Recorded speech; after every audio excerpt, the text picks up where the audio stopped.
Assalamualaikum warahmatullahi wabarakatuh.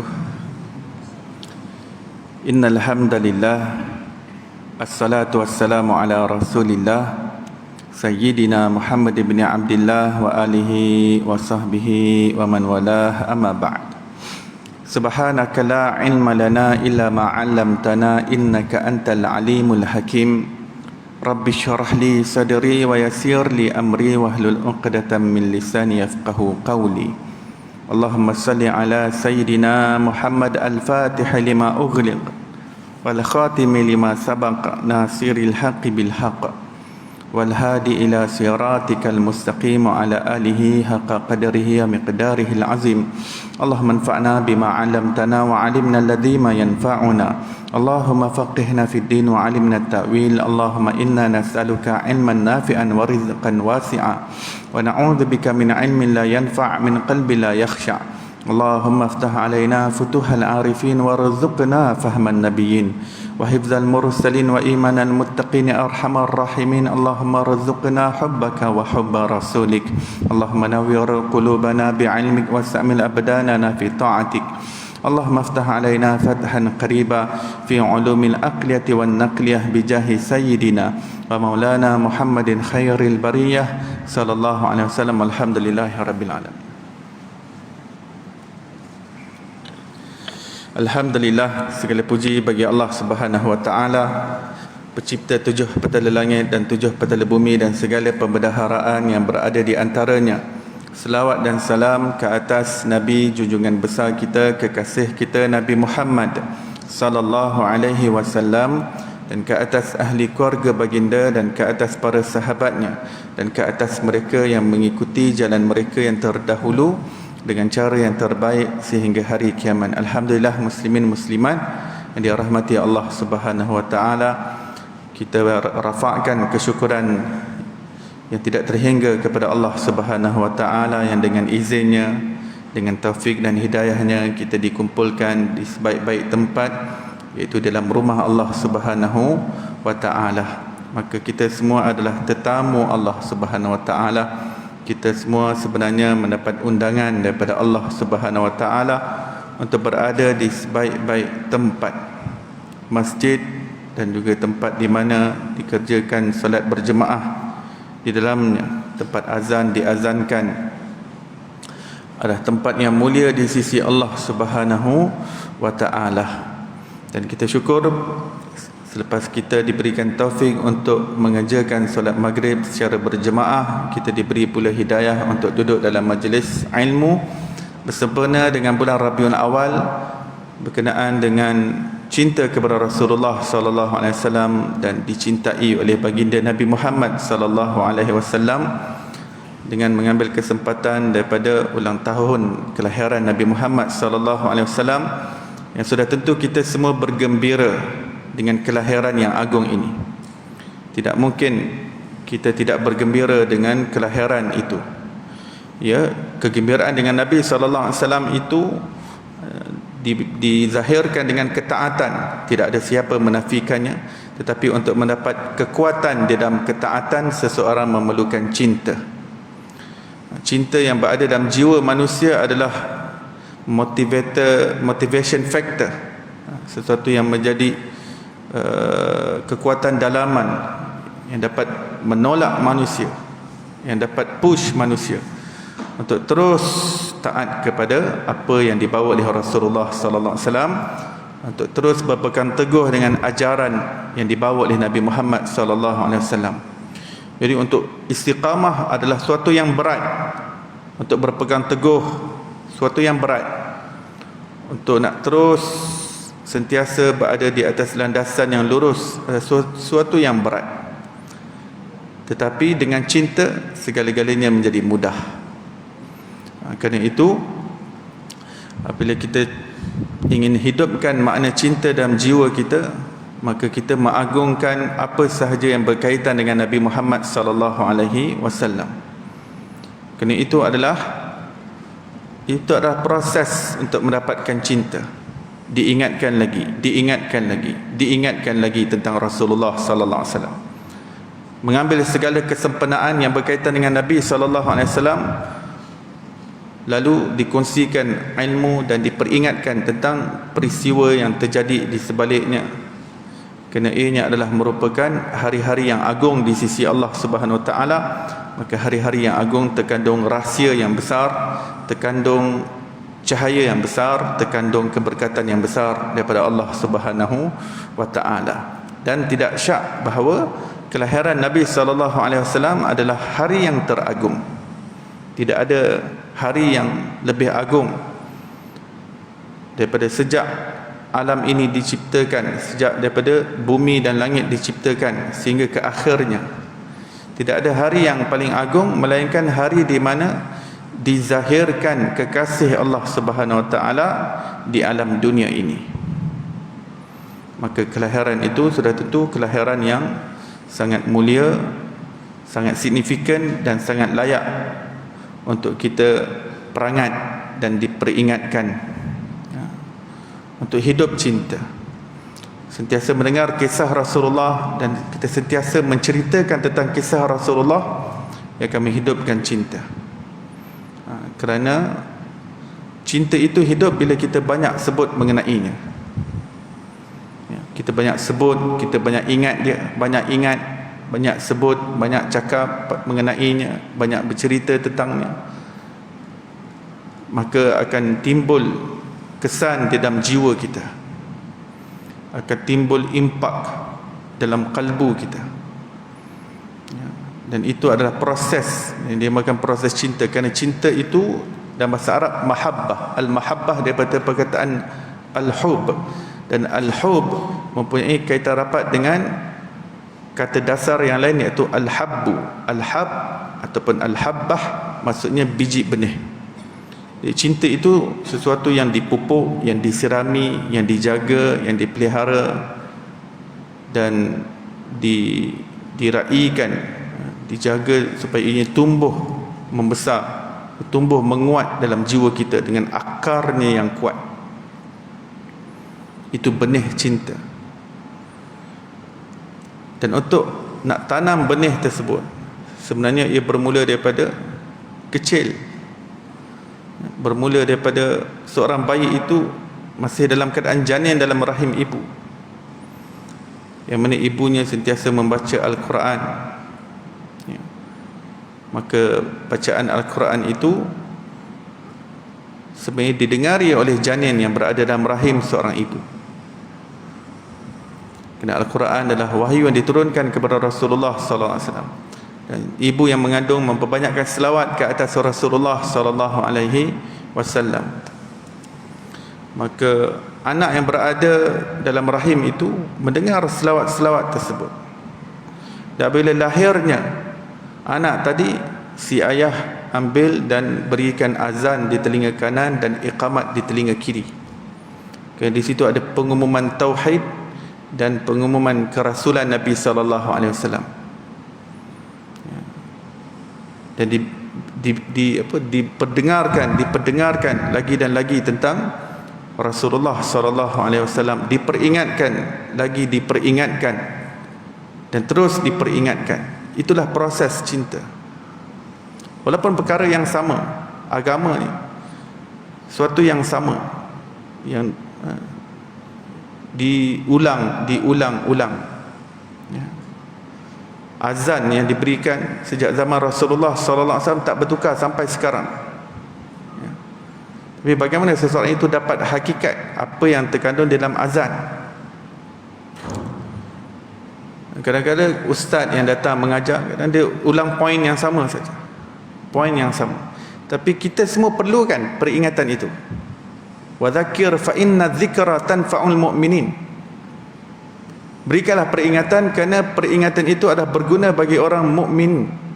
Kenapa kita sentiasa terlupa? Kita sibuk dengan hal urusan duniawi kita. Kita terlupa yang kita perlu attach jiwa kita dengan Allah, dengan Rasulullah sallallahu alaihi wasallam, dengan kampung akhirat. Tapi kesibukan dunia mencengkam, menyebabkan manusia terdistract, mendapat distraction, mendapat gangguan fokus hatinya, fokus kalbunya. Maka dengan proses mendengar tadkirah, mendengar ceramah, mendengar tausiah, mendengar syarahan agama, kita perlukan sampai ke liang lahat. Sampai ke liang lahat. Kerana kita perlu menuntut ilmu dan mendapatkan peringatan daripada buayan sehingga ke liang lahat, minal mahdi ilal lahdi. Daripada buayan maksudnya keluar saja, lahir daripada rahim ibunya, ayah dah berikan pasak tauhid dan pasak kerasulan Nabi Muhammad sallallahu alaihi wasallam. Nabi Muhammad itu utusan Allah. Ya.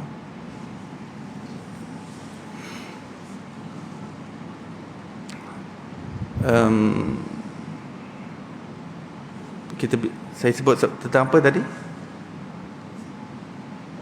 Ya. Sebelum tauhid tadi, apa poin yang saya nak bawa? Ya. Cinta, proses cinta. Allahumma salli ala Sayyidina Muhammad wa ala ali Sayyidina Muhammad. Untuk memupuk cinta, saya sebutkan tadi, ada poin yang saya nak utarakan tadi. Saya bawa contoh anak yang dilahirkan, poin tu hilang. Walhasil, hubungan kita dengan Rasulullah sallallahu alaihi wasallam terbina. Bila mula terbinanya hubungan kita dengan Rasulullah sallallahu alaihi wasallam? Hubungan cinta kita, hubungan kita dengan Rasulullah sallallahu alaihi wasallam terbina ketika di alam roh lagi. Sebelum kita semua datang di alam dunia ini, roh kita semua mengenal roh Nabi Muhammad sallallahu alaihi wasallam. Maksudnya roh kita, roh saya, roh tuan-tuan dan puan-puan semua telah mempunyai suatu jalinan, suatu keterkaitan dengan roh Nabi Muhammad sallallahu alaihi wasallam. Kita jumpa di dalam riwayat hadis yang menyebutkan bahawa ketika kita di alam roh, ketika itu kita dalam bentuk cahaya, berunsur cahaya, suatu dimensi yang tinggi. Dan lebih ajaib lagi, roh kita ini sungguh pun dia ciptaan Allah, tetapi ia adalah ciptaan yang bebas ruang dan masa. Kerana roh ini alamnya, walaupun dia merupakan makhluk, tetapi dia tidak berada dalam alam penciptaan sepenuhnya. Dia dipanggil sebagai alamul amar, alam amar ilahi, maksudnya alam urusan ilahi. Roh kita ini semua dahulu dia lebih dominan dalam alam perintah ilahi, dipanggil alam al-amar, ya. Tapi tetap roh itu makhluk Allah, tetapi dia bebas ruang dan masa. Roh kita itu tidak terikat dengan past, present dan future. Dan maksudnya kejadian roh itu sendiri suatu yang unik, ya, yang kita tidak dapat faham, yang kita tak dapat gapai hakikat roh kita sendiri. Walhasil, dan kita pun tak tahu bagaimana rupa roh kita itu. Kerana roh kita itu bukan jenis berjasad. Dia bebas ruang, waktu dan tempat. Dia bebas rupa bentuk. Jadi kita tak tahu hakikat roh yang sebenarnya. Walhasil kita semua ada entiti roh masing-masing, dan roh kita semua itu telah pun mengenal. Sifatnya ada sifat mengenal kepada roh Nabi sallallahu alaihi wasallam. Dan ketika Allah Subhanahu wa taala bertanya kepada sekalian roh, alastu bi rabbikum, bukankah aku Tuhanmu? Maka setiap daripada roh kita menjawab, bala syahidna, bahkan kami saksikan. Tetapi dalam riwayat hadis menyebutkan, siapakah roh yang pertama yang mengajarkan untuk menjawab bala syahidna? Maka kita jumpa dalam riwayat hadis mengatakan bahawa roh yang pertama yang menjawab alastu bi rabbikum, bukankah aku Tuhanmu, soalan itu datang daripada Allah kepada kita semua dalam bentuk roh, Yang pertama adalah roh Nabi SAW yang menjawabnya, lalu diikuti oleh sekalian daripada roh-roh yang lain. Ketika itu kita diasuh, roh kita semua itu dididik, diasuh di bawah Rasulullah SAW, roh Nabi Muhammad SAW. Dan oleh kerana roh adalah bersifat nur, berunsur nur seperti mana yang disebutkan oleh para ulama. Dan maksud nur di situ pun bukan nur yang kita faham seperti nur yang keluar daripada lampu, pelita, spotlight dan sebagainya.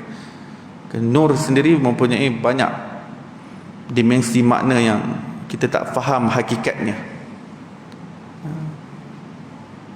Dan Allah SWT sendiri, salah satu namanya adalah An-Nur. Dan di situ bukan bermakna Allah Ta'ala zat yang berunsur cahaya, ya, seperti mana yang dimiliki oleh manusia, yang apa yang difahami oleh manusia tidak dapat faham. Hatta roh manusia yang merupakan makhluk itu pun yang berunsur nur, jenis nur itu pun tidak dapat difahami oleh akal manusia. Ini kan lagi nama Allah An-Nur. Tetapi Imam Ghazali rahmatullahi alaih menyebutkan dan menghuraikan makna An-Nur bagi nama Allah Subhanahu Wa Taala adalah berkait rapat dengan makna kewujudan dan mewujudkan. Kerana itu adalah sifat nur. Sifat nur, ianya wujud dan ia memberi wujud, dia menampakkan kewujudan yang lain. Itu sifat nur. Dia berlainan dengan sifat zahir. Az-zahir, dirinya zahir, tetapi tak memberi makna dia menzahirkan. Tapi An-Nur, dalamnya terkandung makna Az-Zahir dan Al-Muzhir. Allah Maha Zahir, Maha Nyata dan Maha Menzahirkan. Al-Muzhir, Maha Menyatakan. Jadi kita ni semua sedang dinyatakan Allah Subhanahu Wa Taala. Dinyatakan penzahiran kita, dinyatakan kewujudan kita, lalu kita nampak. Ini dan itu semua berkait rapat dengan makna An-Nur. Tanpa nur tak ada sesuatu pun kelihatan. Kerana itu nur berkait rapat dengan wujud. Walhasil roh kita semua terhutang budi dengan Rasulullah dan telah berkait dengan Rasulullah SAW sejak di alam roh. Dan ulama mengatakan al-arwah qabla al-ajsad. Roh itu adalah diciptakan sebelum jasad. Jadi sebelum kita cokoh macam ni, berjasad yang seperti ini, kita telah pun wujud dalam dimensi yang lain, dipanggil sebagai alam roh. Dan alam roh itu seperti mana disebut Imam Ibn Qayyim, Imam Ghazali dan lain-lain, ianya berunsur cahaya. Ya. Hatta di dalam kitab Ruh, Imam Ibn Qayyim menyebutkan ulama bersepakat dua perkara. Pertama, yakni majoriti ulama bersepakat bahawa roh manusia itu berunsur cahaya, tetapi cahaya tak dapat difahami dengan akal manusia. Yang kedua, roh itu telah wujud sebelum jasad-jasad manusia, sebelum jasmani manusia. Sebelum Nabi Adam tercipta, roh semua sudah ada di alamnya. Itu perjalanan kita, itu asal usul kita, asal usul yang kita semua dididik oleh induk kita, iaitu roh Nabi Muhammad sallallahu alaihi wasallam. Hanya saja dalam beberapa riwayat kita juga dapat menjumpai bahawa daripada sekalian roh-roh yang dijadikan Allah Ta'ala ini, roh yang pertama yang diciptakan Allah adalah roh Nabi Muhammad sallallahu alaihi wasallam. Maka roh Nabi Muhammad telah mengenal Allah terlebih dahulu sebelum roh-roh yang lain. Sebelum roh saya, tuan-tuan dan puan-puan, mengenal Allah, mengingati Allah, berzikir pada Allah. Kerana di alam roh itu kita tak buat apa-apa kecuali berzikir saja pada Allah. Kita tak perlu cari makan, tak perlu kerja, tak perlu berkerjaya, tak perlu pergi sekolah, tak perlu kahwin, tak perlu bercuti, tak perlu tidur, tak perlu rehat, tak perlu makan, tak perlu minum, tak sakit, tak lelah, tak tua. Jadi apa tugas kita ketika di alam roh?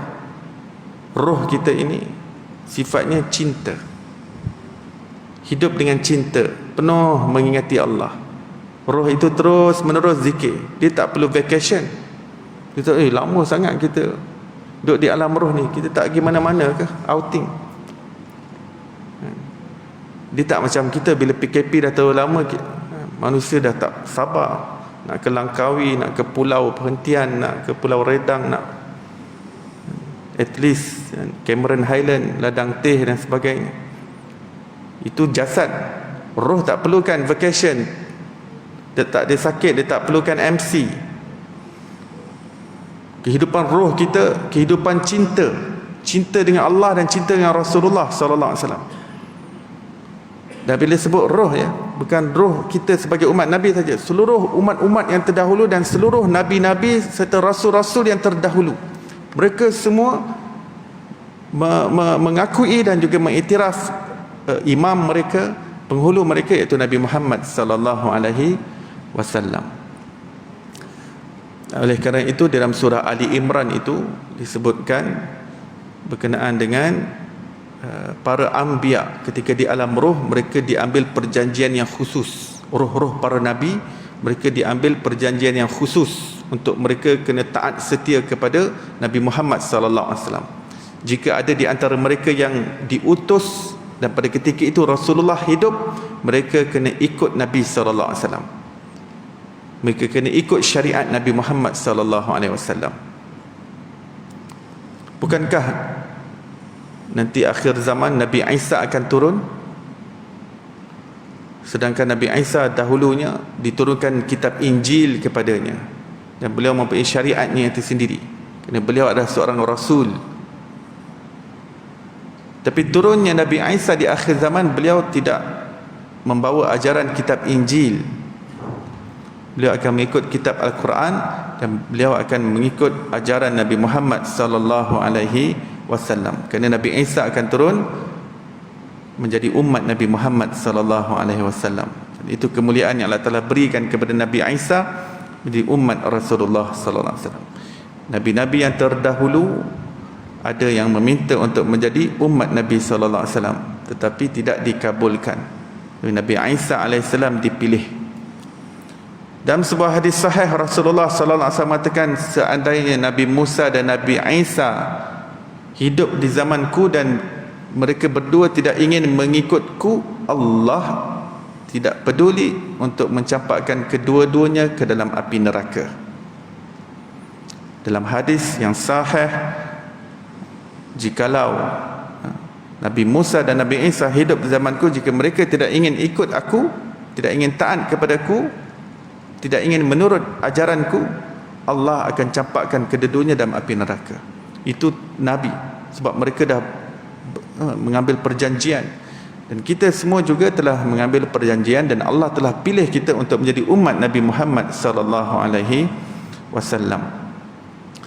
Apabila kita mengetahui bahawa hubungan cinta kita itu telah terbina dengan Rasulullah sallallahu alaihi wasallam sejak di alam roh, maka ketahuilah, bila kita dizahirkan di alam dunia ini, ujian yang kita sedang hadapi pada ketika ini adalah bagaimana untuk kembali kepada asal muassal roh kita, yang ketika dahulunya di alam roh tenggelam di dalam lautan percintaan dengan Allah dan kekasihnya Nabi Muhammad sallallahu alaihi wasallam. Bagaimana kita di dunia ini sekali lagi kembali ke alam roh asal usul kita itu, iaitu mencintai Allah dan Rasulnya sallallahu alaihi wasallam.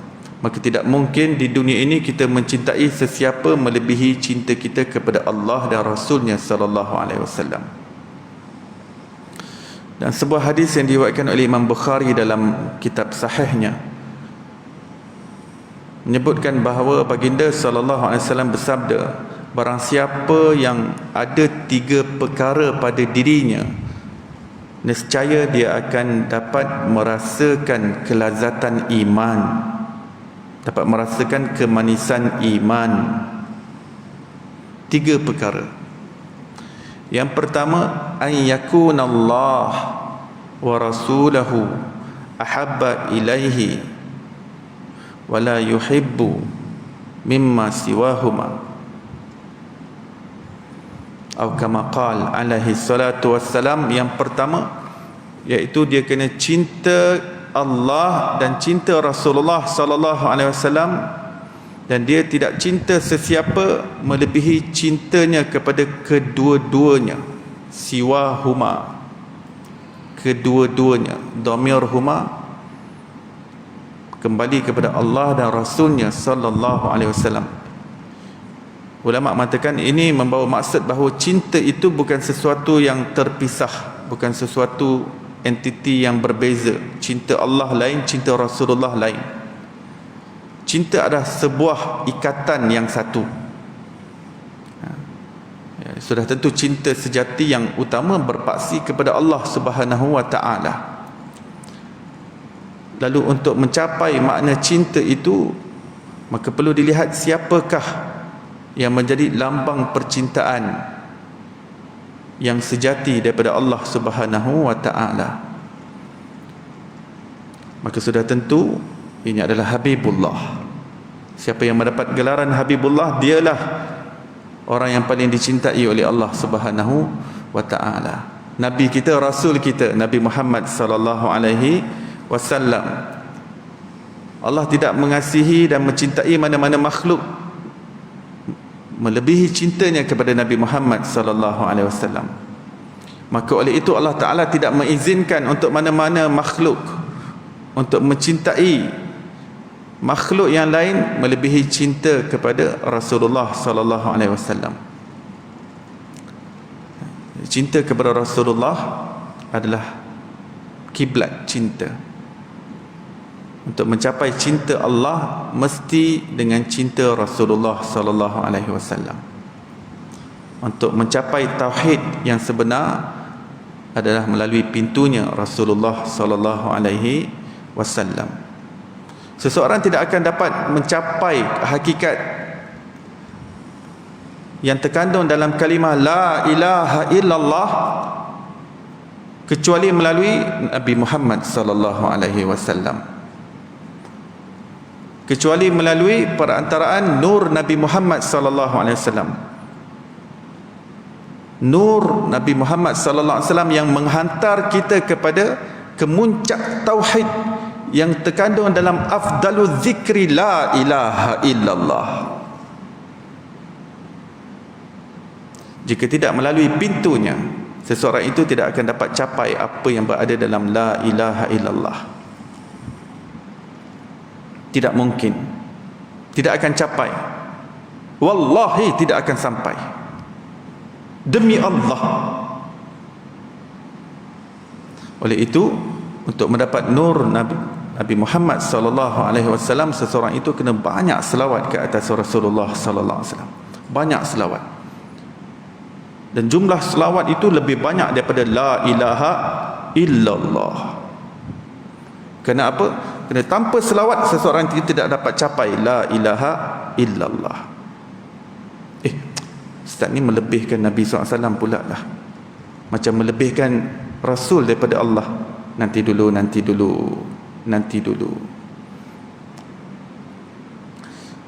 Cinta Allah dan cinta Rasulullah pertamanya bukan dua cinta yang berbeza. Kita kena ingat. Dia bukan, kalau kita cinta Rasulullah terlebih, menjadikan cinta kita kepada Allah menurun, mengurang. Ataupun cinta, bila seorang cinta kepada Allah terlalu lebih, menyebabkan cintanya kepada Rasulullah sallallahu alaihi wasallam menjadi kurang. Tidak berlaku seperti itu. Itu bukan cinta. Itu bukan makna cinta. Cinta satu, ikatan. Cinta hanya satu.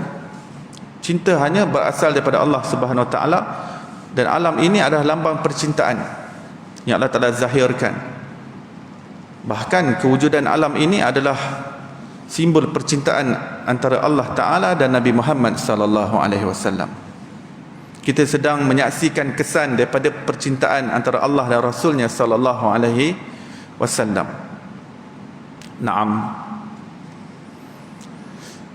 Baik, dalam perkara cinta Rasulullah sallallahu alaihi wasallam, mengatakan tidak ada sesiapa yang boleh mencintai lebih daripada kedua-duanya. Rasulullah tak pisahkan, kerana cinta satu. Tidak boleh mencintai lebih daripada kedua-duanya. Apa yang dimaksudkan dengan kedua-duanya oleh Rasulullah sallallahu alaihi wasallam itu merujuk kepada Allah dan Nabi Muhammad sallallahu alaihi wasallam. Bermakna siapa yang apabila cintanya kepada Rasulullah meningkat, maka dengan automatik cintanya kepada Allah meningkat. Kalau cinta itu cinta yang sejati. Begitu juga kalau seorang itu benar-benar sejati cintanya kepada Allah Subhanahu Wa Taala meningkat, maka pasti cintanya kepada Rasulullah akan pasti meningkat sama. Kenapa? Kerana Rasulullah SAW adalah makhluk yang paling dicintai oleh Allah dan penzahiran cinta yang teragung di alam dunia ini. Tidak ada makhluk lain yang menjadi lambang percintaan tersebut. Masakan tidak. Inilah satu-satunya nama makhluk yang termaktub di arasy Allah bersama dengan namanya di arasy ilahi. Di arasy Allah, la ilaha illallah Muhammadur Rasulullah. Inilah satu-satunya nama yang digandingkan dengan nama Allah Subhanahu Wa Taala di setiap pintu-pintu syurga. La ilaha illallah Muhammad Rasulullah. Inilah satu-satunya nama makhluk yang disertakan bersama dengan nama Allah pada setiap daun-daun syurga Allah Subhanahu Wa Taala. La ilaha illallah Muhammadun abdi wa rasuli. Moga-moga kita semua dimasukkan ke dalam syurga Allah dan kita akan lihat setiap daun la ilaha illallah semua ada khat yang paling hebat. Kita tengok dalam syurga, sebelum masuk syurga di pintu gerbang, mak tengok atas arasy ilahi singgah sana Allah Subhanahu Wa Taala, semuanya la ilaha illallah, sebelah nama Allah Muhammad Rasulullah sallallahu alaihi wasallam. Bagaimana nama yang terpahat di arasy, nama yang terpahat yang termaktub di daun-daun syurga Allah, namanya yang termaktub di pintu gerbang syurga Allah Subhanahu Wa Taala, nama ini tidak terpahat dalam jiwa kita? Bagaimana nama ini tidak termaktub di dalam kalbu kita? Tidak mungkin. Nama ini nama penzahiran cinta. Tidak ada makhluk lain yang digandingkan dengan nama Allah Subhanahu Wa Taala. Dan ini sangat difahami oleh Nabi Adam alaihi salam. Sangat difahami oleh Nabi Adam ketika beliau diturunkan ke planet bumi ini sebagai suatu aturan Allah Ta'ala, yang mana beliau terlupa berkenaan dengan larangan memakan buah itu. Lalu Allah Ta'ala takdirkan dia yang terlupa dan dia makan, dan dia menerima kesannya, iaitu diturunkan daripada alam syurga yang tinggi ke planet bumi ini. Lalu lahirlah cucu cicit keturunan daripada Nabi Adam alaihissalam. Semuanya lahir di planet bumi ini dalam keadaan nenek moyang kepada seluruh keturunannya bukan berasal daripada planet bumi ini. Asal usul moyang kita daripada syurga ilahi, daripada jannah Allah Subhanahu Wa Taala. Maka Allah SWT turunkan bersama dengan moyang perempuan kita, iaitu Siti Hawa alaihissalam,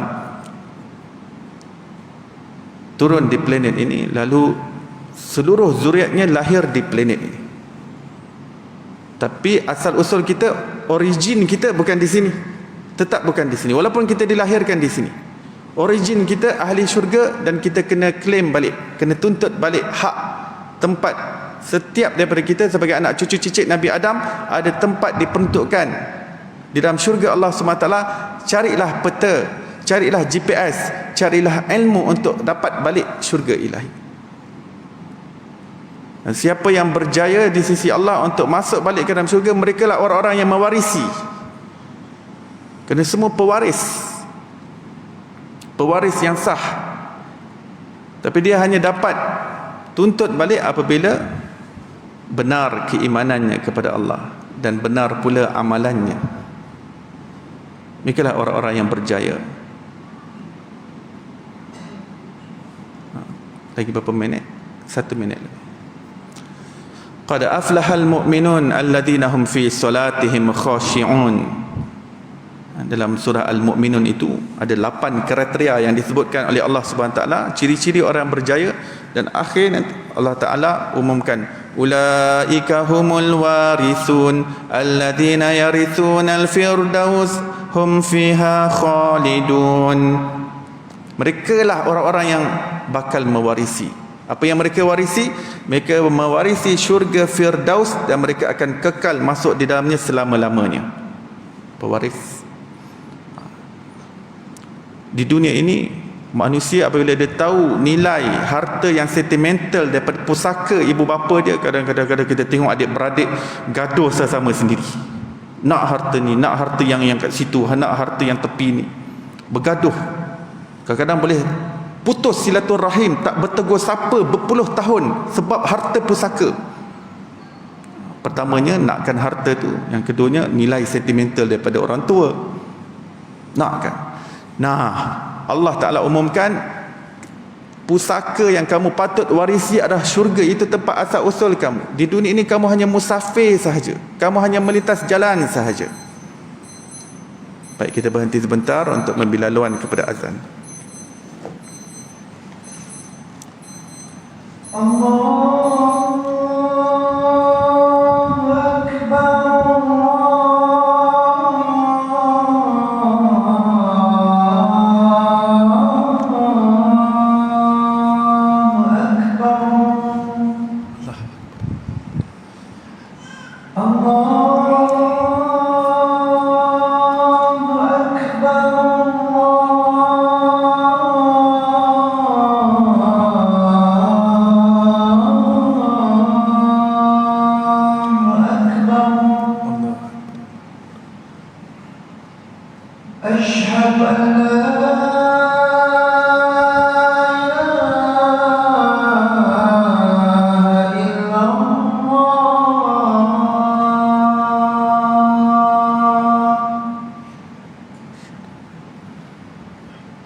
Jadi oleh kerana itu kita dapat pelajari daripada hadis Nabi sallallahu alaihi wasallam, baginda bersabda, kun fid dunya ka'annaka gharib aw 'abirus sabil. Wahai umatku, fahamilah keberadaanmu di dunia ini adalah gharib, sebagai pendatang, sebagai alien, orang asing, sebagai pendatang, sebagai foreigners, sebagai strangers. Seseorang yang menyedari hakikat ini, maka dia akan mengetahui matlamat kenapa dia berada di dunia ini. Maka dia akan bersungguh kalau dia tahu dia pendatang di dunia ini, dan dia tahu ke mana hala tuju dia, mana destinasi kita. Kita semua nak balik kampung asal kita. Ini diberitahu oleh Nabi SAW. Maka dia akan bersiap dan berusaha dengan amalan, dengan ilmu pengetahuan, dengan keikhlasan, dengan mujahadah. Saya lihat kawan-kawan saya ramai kawan-kawan daripada orang-orang Bangladesh. Mereka di bumi Malaysia ini adalah sebagai orang pendatang, yang bekerja di sini.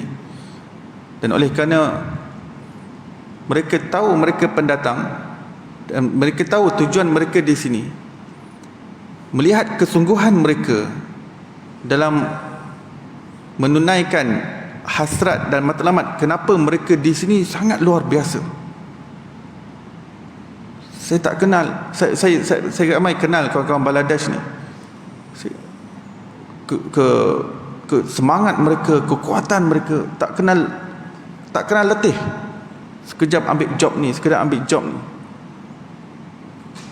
Dan tempat tinggal mereka pun, mereka sanggup duduk di tempat yang ramai-ramai dan sebagainya, sanggup masak sendiri untuk nak jimat. Sebab apa?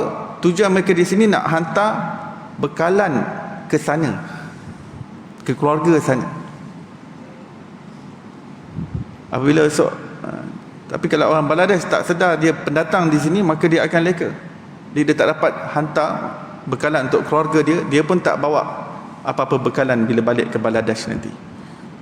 Tapi orang Bangladesh yang faham, dapat bina rumah pula, hantar duit, bina rumah, sampai rumah dia siap. Keberadaan kita di sini sebagai pendatang, bagaimana kita dapat bina mahligai dalam syurga Allah Subhanahu Wa Taala. Sebab tu dalam hadis Rasulullah sallallahu alaihi wasallam mengatakan, malaikat sedang sentiasa membina mahligai kita, dan dia hanya berhenti apabila kita berhenti supply. Ya Rasulullah, bila manusia berhenti supply? Apabila mereka berhenti beramal, apabila mereka lalai daripada Allah SWT dan tidak beramal, maka tidak ada lagi yang nak dihantar ke sana.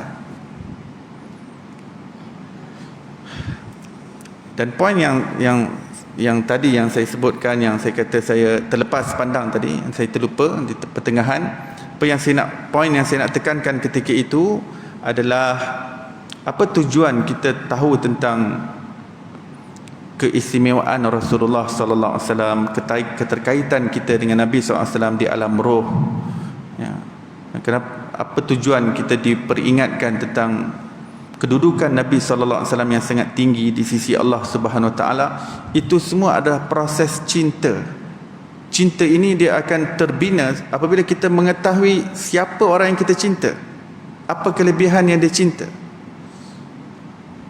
apa keistimewaannya, apa kedudukannya. Maka semakin kita mengenal, semakin kita jatuh cinta. Tidak mungkin seseorang yang semakin kenal Rasulullah dengan sebenar-benar kenal tetapi tidak jatuh cinta kepada Rasulullah sallallahu alaihi wasallam. Setelah mengetahui kita ini rupanya ada terjalin hubungan sejak di alam roh, maka rohani kita itu sebenarnya dalam keadaan yang craving nak balik ke kampung asal. Hanya saja dia bertembung sekali dengan nafsu dan juga syahwat dunia ni, yang nakkan dunia. Roh kita sebenarnya dah siap nak balik ke kampung asal, iaitu percintaan dengan Allah dan Rasulnya sallallahu alaihi wasallam. Sentiasa rindu ke kampung asal. Kampung asal di alam roh, percintaan dengan Allah dan Rasulnya sallallahu alaihi wasallam.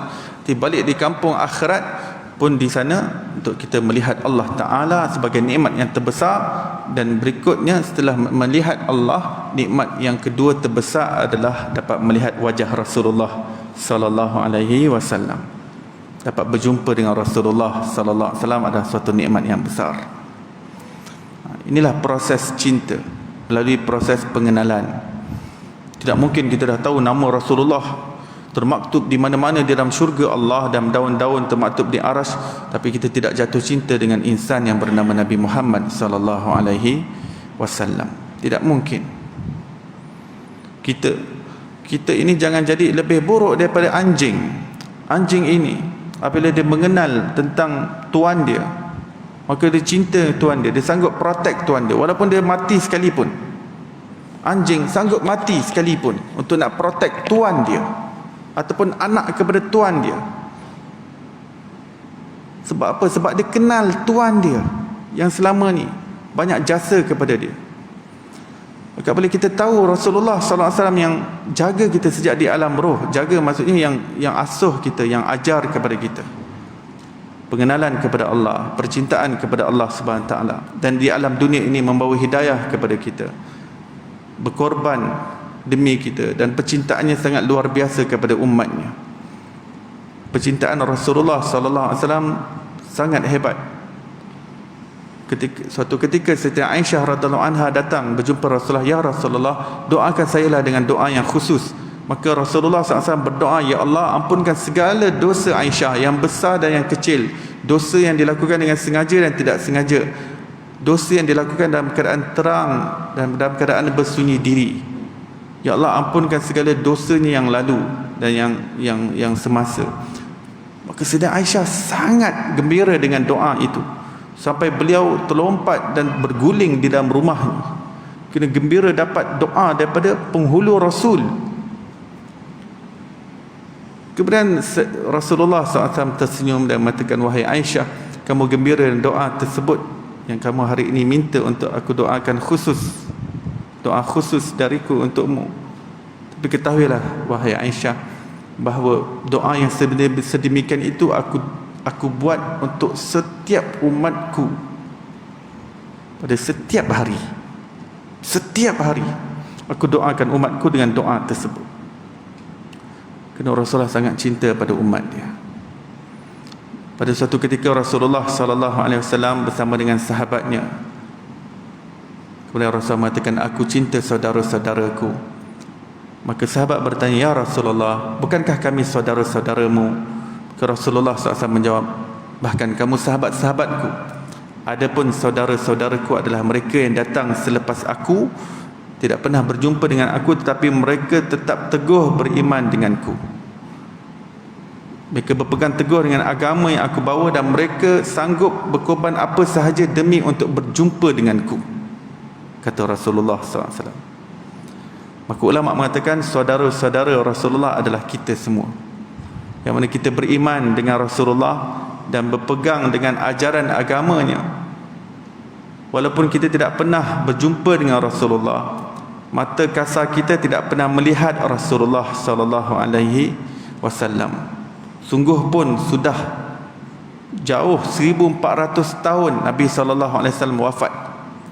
Tapi itu tidak menjadi penghalang untuk kita terus berpegang teguh di atas ajaran Nabi Muhammad sallallahu alaihi wasallam.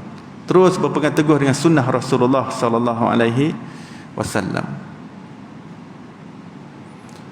Dan Rasulullah menyatakan kerinduannya kepada kita semua. Adakah jiwa kita tidak terusik dengan kerinduan itu?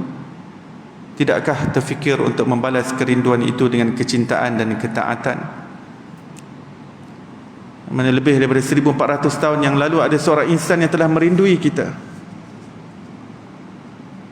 Kalau orang lain tak rindu kepada kita, sebenarnya tak mengapa. Tapi kalau Rasulullah tak rindu kepada kita, itu adalah suatu masalah. Tapi Rasulullah SAW telah menyatakan kerinduannya kepada kita. Kalau Rasulullah dah rindu kepada kita, kalau manusia lain tak rindu kepada kita, no problem. Yang penting kita dapat rindu daripada Rasulullah SAW. Dan bagaimana kita membalas kerinduan tersebut. Kita tak tahu sejauh mana isteri kita rindu kepada kita.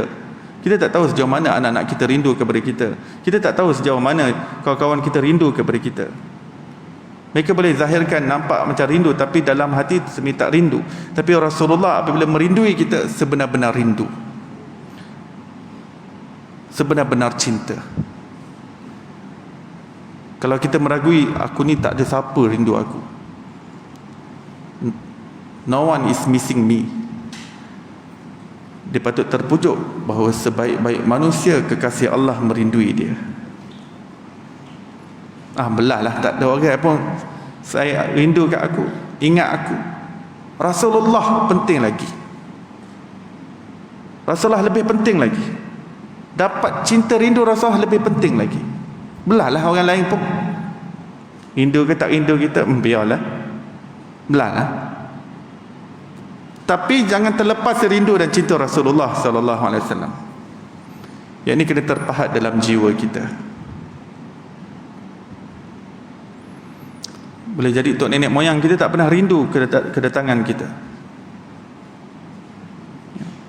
Kita pun tak pernah rindu cucu kita yang belum lahir, cicit kita yang belum lahir. Ya.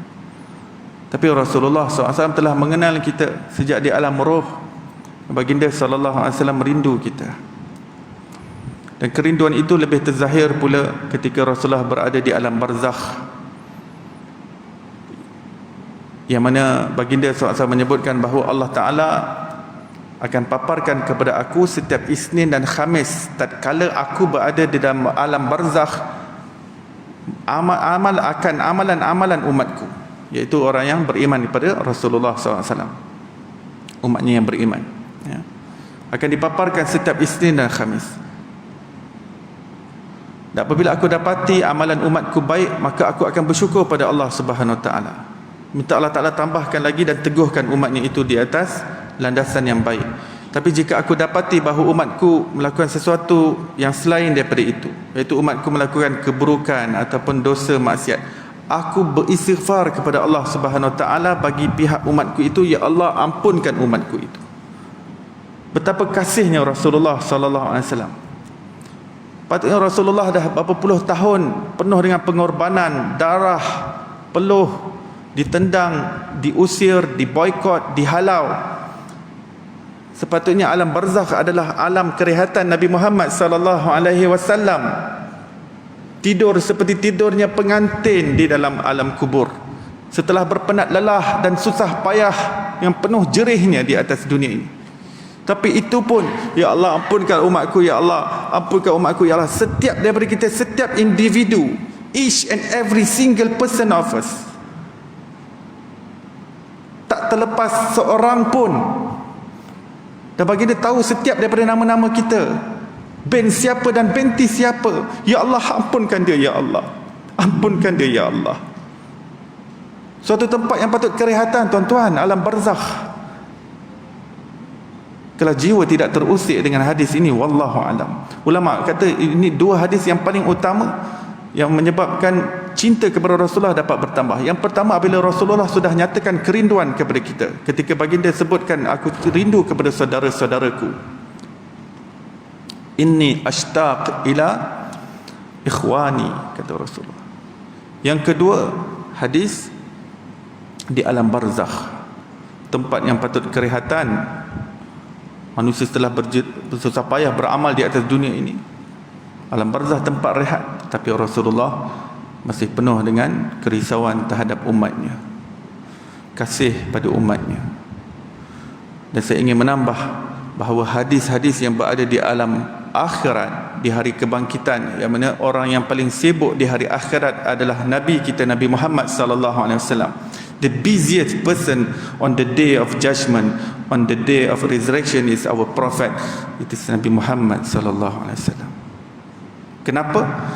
Kerana Rasulullah SAW nak selamatkan umat dia daripada tercampak daripada api neraka. Bagi dia nak bagi syafaat, bagi syafaat. We will see that Rasulullah SAW wants to intercede each and every single of his ummah. Baginda tidak akan rela kalau satu orang daripada kita pun tercampak ke dalam api neraka. Baginda akan sibuk. Baginda akan sibuk di perhisaban, akan sibuk di neraca mizan, akan sibuk di padang saf mahsyar, akan sibuk di titian sirat. Ya Allah, selamatkan umatku ya Allah. Selamatkan umatku ya Allah. Terimalah syafaatku ya Allah. Ya Allah, doa yang kau peruntukkan untuk setiap nabi aku tak guna di dunia ya Allah. Aku guna di akhirat untuk umatku ini semua ya Allah. Selamatkan mereka daripada api neraka ya Allah. Jangan bulu roma mereka satu pun bulu roma terbakar daripada api neraka ya Allah. Demikian betapa sibuknya Rasulullah. Tidak ada siapa yang kita akan lihat di hari akhirat yang lebih sibuk daripada Rasulullah sallallahu alaihi wasallam. Tidak akan ada siapa. Nabi kita. Para sahabat bertanya, "Ya Rasulullah, jadi ketika itu di mana kami nak cari kamu?" Rasulullah kata, di 3 tempat paling utama. Yang pertama di neraca mizan. Di neraca mizan. Kerana Rasul akan sibuk melihat timbangan umatnya bagi dia. Tengok mana yang berkurang, Rasulullah nak tambah, nak bagi syafaat. Panggil intercession. Baginda adalah wasitah penghubung untuk makhluk itu tidak tercampak ke dalam api neraka. Yang kedua kata Rasulullah, kalau kamu nak cari aku di tepian titian sirat. Kerana pada ketika itu aku akan memohon kepada Allah dengan permohonan yang khusus. Ya Allah, pada hari ini aku tidak doa khusus untuk Siti Khadijah dan juga Fatimah dan juga Hasan dan juga Husain, tetapi ya Allah, pada hari ini boleh ada tisu. Pada hari ini ya Allah, ummati, selamatkanlah umatku, selamatkanlah umatku. Rasul akan kata, ya Allah, hari ini aku tidak akan doakan khusus untuk keluarga, tetapi seluruh umatku ya Allah, selamatkan mereka daripada tercampak ke dalam api neraka. Kerana melintas titian sirat adalah suatu saat yang sangat getir dan juga krusial. Seseorang yang tergelincir, dia akan tercampak, terhumban ke dalam api neraka. Ya Rabbi salim salim, ya Rabbi salim salim. Kesibukan Rasulullah. Dan tempat ketiga kata Rasulullah adalah di kolam Al-Kautsar. Kolam Al-Kautsar, aku sibuk untuk memberi minum daripada air kepada umatku daripada kolam Al-Kautsar. Rasulullah sibuk melayani dan juga menyantuni umatnya yang akan minum daripada kolam Al-Kautsar yang dengan sekali teguk dia tidak akan dahaga dan juga haus buat selama-lamanya. Mudah-mudahan Allah Subhanahu wa taala sampaikan kita di kolam Al-Kautsar itu dan dapat minum daripada tangan mubarak Nabi Muhammad sallallahu alaihi wasallam yang akan tuangkan air itu ke mulut kita. Amin ya rabbal alamin. Mudah-mudahan dengan perkongsian malam ini membangkitkan rasa cinta kita, rasa rindu kita kepada Nabi Muhammad sallallahu alaihi wasallam, yang mudah-mudahan ianya menatijahkan ketaatan dan juga ittiba', yakni ikutan kepada sunnah, adab dan juga akhlak, kepribadian, syakhsiah dan kewibawaan yang dibawa oleh Rasulullah sallallahu alaihi wasallam, mengikuti setiap daripada apa yang dibawa dan diajarkan oleh Rasulullah. Dan mudah-mudahan Allah cenderungkan hati kita sepenuhnya kepada apa yang dibawa oleh Rasulullah sallallahu alaihi wasallam. Mudah-mudahan kita semua mendapat syafaat baginda sallallahu alaihi wasallam. Mudah-mudahan kita mendapat pandangan kebaikan daripada Allah Subhanahu wa taala berkat kecintaan kita kepada Rasulullah sallallahu alaihi wasallam. Mudah-mudahan Allah Subhanahu wa taala kurniakan kemanisan iman dan kelazatan iman dalam jiwa kita dengan berkat kecintaan kepada Allah dan Rasulnya sallallahu alaihi wasallam. Dengan berkat selawat, mudah-mudahan Allah Ta'ala tambahkan nur dalam diri kita, lalu dengan penambahan nur itu mencapaikan kita kepada apa yang terkandung dalam hakikat la ilaha illallah. Mudah-mudahan dengan keberkatan Nabi Muhammad sallallahu alaihi wasallam Allah kurniakan kita husnul khatimah dan menjauhkan kita daripada kesudahan yang buruk. Wassallallahu ala sayyidina Muhammadin wa ala alihi wa sahbihi wasallam. Walhamdulillahi rabbil alamin. Saya mohon maaf di atas segala kesilapan dan kekurangan, segala yang baik daripada Allah Subhanahu wa taala dan segala yang buruk di atas kelemahan dan kekurangan saya sendiri. Sekian, kita tangguh majlis kita dengan tasbih kifarah dan surah wal asr. Subhanallah bihamdih, subhanakallah bihamdika, asyhadu an la ilaha illa anta wa astaghfiruka wa atubu ilaik. Bismillahirrahmanirrahim. Wal asr innal insana lafi khusr illa alladhina amanu wa amilus salihat wa tawassaw bil haqqi wa tawassaw bis sabr. Assalamualaikum warahmatullahi wabarakatuh.